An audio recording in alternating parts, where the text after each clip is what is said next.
Stallwood, who's an emergency medical doctor and a lecturer in emergency medicine at Cardiff University. Thanks. Thank you very much. Round of applause for Adrian.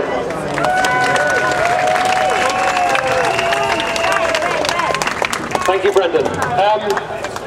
So, as Brendan said, my name's Adrian Stallwood. I'm a specialty doctor in accident and emergency medicine, and recently appointed scientific consultant for animal aid. And I consider both those jobs to run in tandem and to be really important.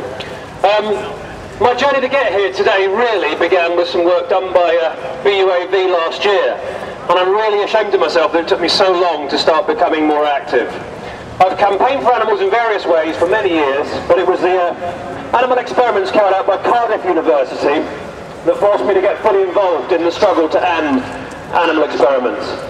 So I had to actively say, as a doctor, not in my name. So as well as my clinical work, I teach medical students from Cardiff University, and we use increasingly sophisticated mannequins, models to demonstrate emergency procedures. We do simulation work and realistic scenario training, and our feedback is universally excellent. So we don't use animals, but we do a bloody good job of teaching the students. But last year, I discovered that the number of animal experiments carried out at Cardiff University had risen by 13% since 2006.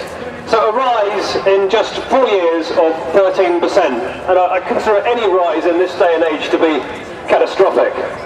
And the BUAV had uncovered hideous and useless procedures. Cats were placed in soundproof boxes with electrodes in their brains. Kittens anaesthetised, windpipes sliced, and electrodes stuck in their brains, and experiments are not even relevant to veterinary medicine, let alone human. The university justification for such cruelty was, put simply, that the experiments have been approved by the Home Office, and I should take up my concerns with them. The Section 24 of the Animal Scientific Procedures Act stops the Home Office giving out information, licensed information which researchers want to keep secret, and it trumps the Freedom of Information Act. So the whole process is totally shrouded in secrecy, and which in many ways is not surprising because they don't want the public to know what's going on. So after the business with Cardiff, Animal Aid and myself got together to work in detail on the issue of animal experiments. Animal Aid have obviously got a long and important track record, but I was just opening this hideous Pandora's box of laboratory horrors, and to my eternal shame, it took me so long to get around to it. So we're now working on a project with a really bold objective to persuade medical research charities to end their funding of animal experiments. Now, so we've identified 65 charities that use public donations to fund animal research, but we're focusing on 4 especially important, powerful bodies. Cancer Research UK, British Heart Foundation, Parkinson's UK and the Alzheimer's Society. Now between those 4, they've got a combined annual income of more than £710 million. 363 million of which is spent on all forms of research, not just animal. So our campaign actually began last November with a UK-wide day of action, but from June it's going to enter a new phase with the publication of our new report called Victims of Charity. And it's described in a systematic way the large-scale animal suffering funded by the public's charitable giving. So out of the goodness of their own hearts, they're funding this. And analyses the history of animal use in relation to the 4 disease areas.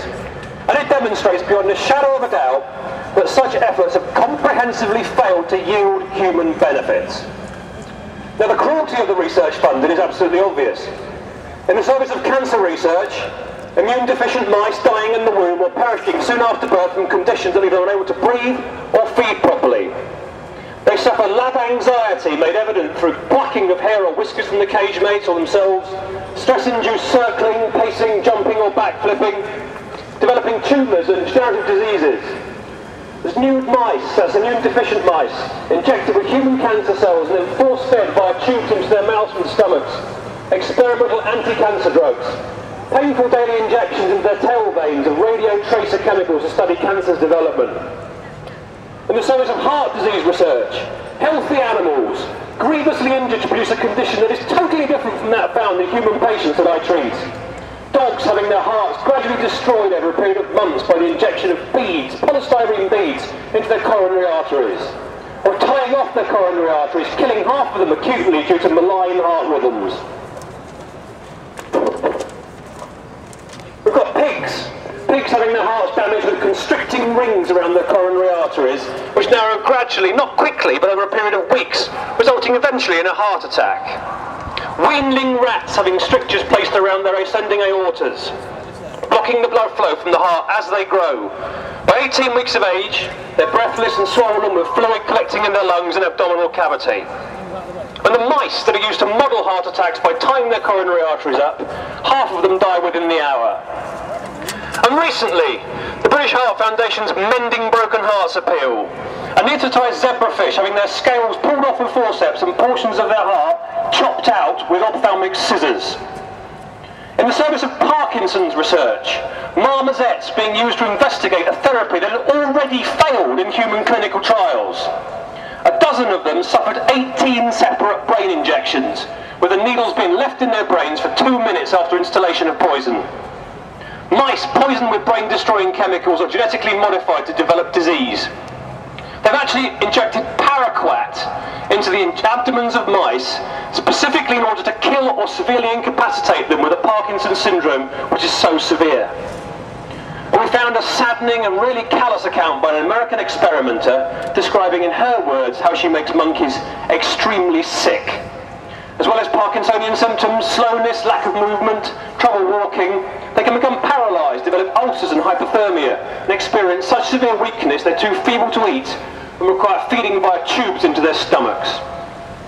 And lastly, in the service of Alzheimer's research, neurotoxins injected into the brains of rodents and monkeys, and rabbits poisoned with a diet of cholesterol or copper.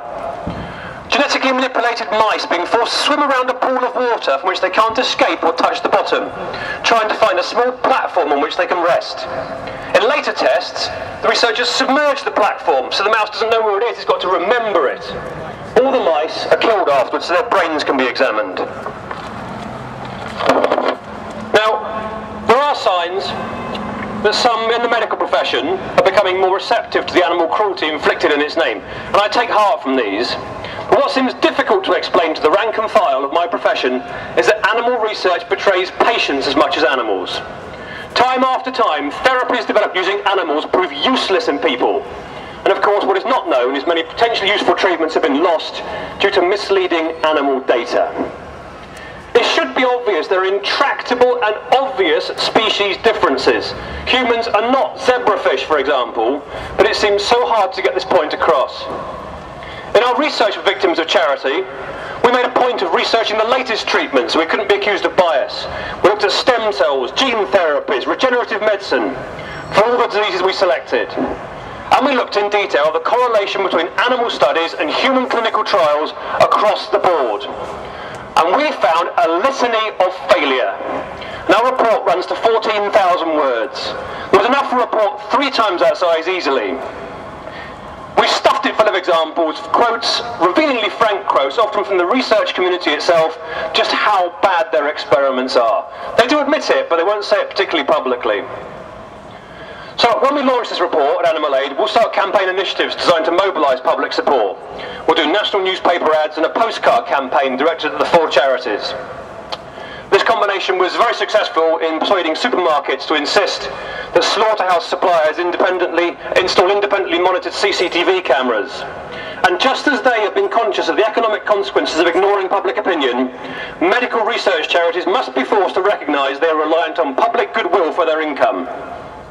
It is important to be under no illusions as to the strength of pro-vivisection vested interests in this country and the level of political and media support they can muster. But the campaign is capable of mobilising powerful anti-vivisection sentiment, and we can press the charities concerned into reappraising their research agendas. So, to wind up, some pro-vivisectionists I can see have got long-standing and unpleasant habits of smearing those who oppose their work as people-hating terrorists. I have the greatest admiration for the animal rights movement, which has faced this kind of defamatory criticism for decades. But I intend to meet such accusations head-on. My other job is dedicated to the alleviation of suffering in people, often in life or death situations. And I will not tolerate insinuations that I am blind to the suffering of humans. A better deal for people and animals is what we want. This should involve, first and foremost, a more robust approach to disease prevention. Cancer and heart disease in particular, we know, are highly preventable. Secondly, it is vital we keep hammering home the message that stopping animal experiments does not mean an end to scientific progress. Modern state-of-the-art non-animal methods allow us to obtain data that is more accurate and relevant to human health, and therefore more likely to lead to effective treatments. I would like to add to the debate internally within the medical profession about these issues. I'm conscious of a tiny bit on a foundation built by others. But as a frontline clinician, I hope I can push the point the animal rights community is not comprised of a bunch of just misanthropes. I'm honoured and privileged to be invited to play a more active role in the animal rights movement, and I salute you all for your dedication and courage. I hope to be of service to the victims of systematic abuse of science and ethics that is animal experimentation, and those victims are animals and people. Thank you for listening.